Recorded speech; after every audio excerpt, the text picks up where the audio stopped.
This is the story of a boy who was never supposed to survive, a boy hunted by destiny, possessed by something far more dangerous than his enemies, and chosen by a prophecy that could decide the fate of the world.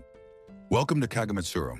Today we're diving into Volume 1, covering every chapter, from the first mysterious fire to the moment the truth about the prophesied warrior begins to awaken. Let's begin. The story opens with a powerful and mysterious scene.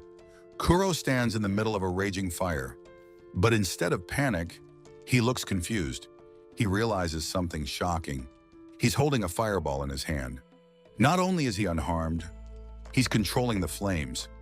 At first, this seems like a strange accident, but very quickly things spiral out of control. The fire spreads, the tent catches flames, and outside his friends Kai and Blaze watch in fear. Kai rushes inside to save him, only to find Kuro standing calmly in the inferno, completely unaffected. Something about him has changed, and Blaze can feel it. She senses a new energy coming from Kuro, something unfamiliar and possibly dangerous. Then suddenly, the tension shifts. A terrified stranger named Taro runs into the scene, screaming for help. He's being chased by a mysterious figure named Raisin. Kuro steps forward to protect him. But what starts as a rescue quickly turns into something much bigger. Raisin reveals a shocking truth. He believes Kuro is the last warrior, a legendary warrior tied to an ancient prophecy. And to him, killing Kuro would be an honor.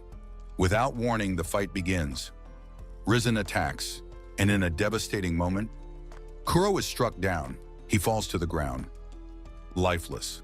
For a brief moment, everything goes silent. Then something impossible happens. Kuro's body rises again, but this time, it isn't Kuro. A dark presence takes control. Its name is Mizuchi, a powerful and terrifying entity that has been hiding inside him. Mizuchi shows no mercy. He burns Raisin alive without hesitation and turns his attention toward Kai, Blaze, and Taro. The message is clear. This power is not a blessing, it's a threat, and the boy they trust may be more dangerous than their enemies. The story continues immediately after Mizuchi's rampage. Kai refuses to give up. He attacks Kuro with everything he has, channeling lightning into a desperate strike.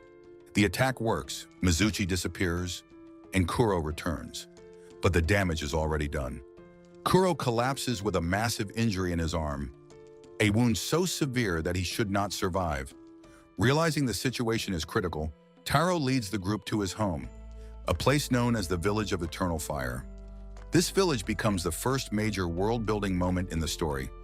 It introduces a new culture, a new system of warriors, and a deeper connection to the prophecy surrounding Kuro.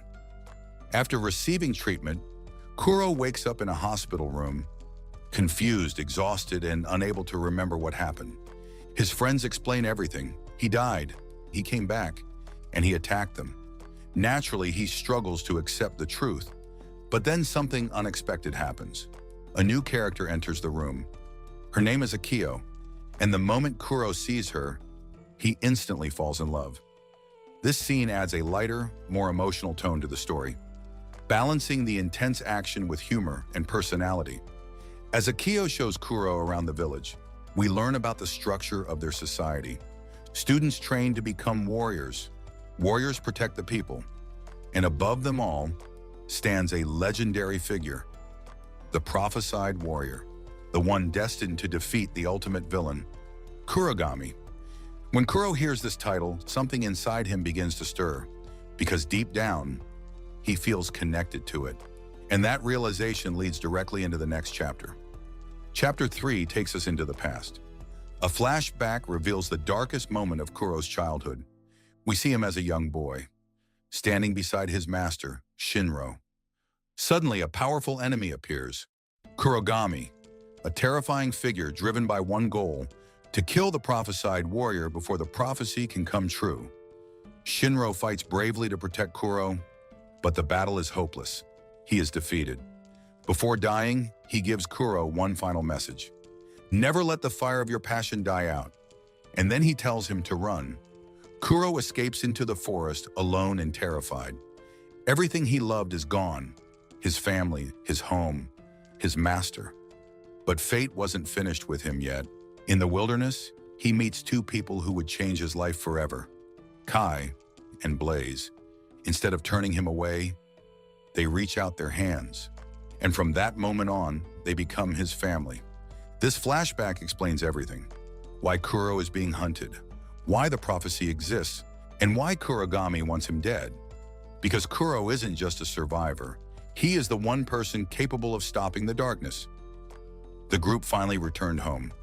Back to familiar walls and back to silence. Back to the calm that only comes after chaos. For the first time in what felt like forever, everything was quiet. No enemies, no battles, no running for their lives. Just peace.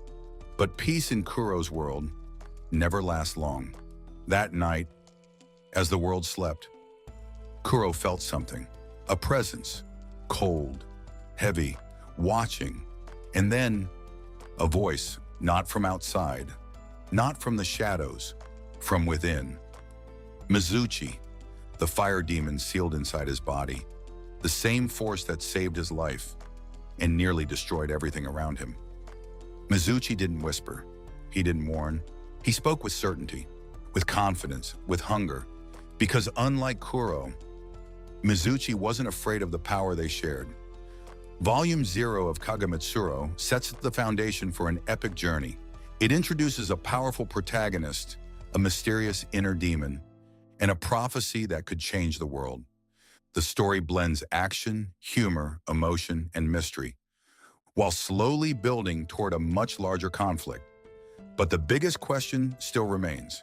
Can Kuro control the power inside him? Or will Mizuchi take over completely? The journey is only beginning, and I can't wait for you guys to see where it goes. But for now, I'm gonna go. Bye.